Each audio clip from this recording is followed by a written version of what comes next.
दीजिए भैया, भैया कॉर्ड। चलिए आप सबकी फरमाइश को कि तोरे नाम के टैटू अरे जानो रे आता पापा ना बनैले रे कि तोरे नाम के टैटू आ जानो रे आता पापा ना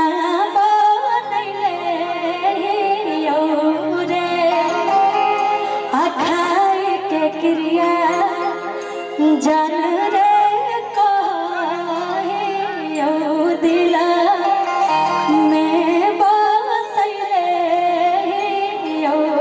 रे कि खाई के क्रिया आ जान रे कहियो दिला में बसैले रे।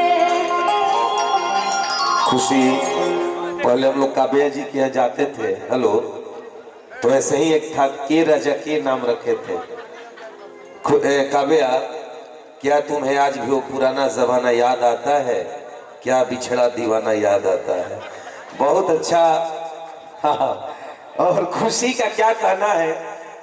अनुपमा जी ने जो भी मुस्कुरा कर बोला होगा उसको दिल से मैं स्वीकार करता हूँ, लेकिन खुशी का क्या कहना है? एक बार मैं चाहूंगा, प्यारी इतनी बच्ची है और इतना मेहनत करके भोजपुरी की उस बुलंदियों को छू रही है लड़की, तो मैं चाहूंगा कि एक ताली बजा के आप सब स्वागत कर दीजिए खुशी कक्कड़ का। बहुत बहुत धन्यवाद। मैं यही बोलूंगा, मैं आरा का राजकुंवर हूं, मैं प्यारा दोस्त भी मानता हूं खुशी को। मैं आरा का राजकुंवर हूं, तुम शहजादी रूपनगर की। मैं आरा का राजकुंवर हूं, तुम शहजादी रूपनगर की। काश यदि हम में हो गया प्यार तो बताओ मिलन कहां पर होगा। मैं आरा का राजकुंवर हूं, तुम शहजादी रूपनगर की। यदि हम में हो गया प्यार तो बताओ मिलन कहां पर होगा। तेरी अमावस काली है मेरी पूनम गोरी, यदि अपनी राशि बन भी गई तो बताओ लगन कहां पर होगा। और यकीनन जिंदगी में हम साथ चले और हमारा और तेरा रिश्ता बन गया तो दिल से बताओ कि हमारा घर कहां पर होगा। एक ताली खुशी कक्कड़ के लिए बजा दीजिए। बहुत अच्छा लगा, बहुत बहुत शुक्रिया आपको बाबू। ये माइक पकड़ना थोड़ा सा, बुलाओ, मैं बुला रहा हूं।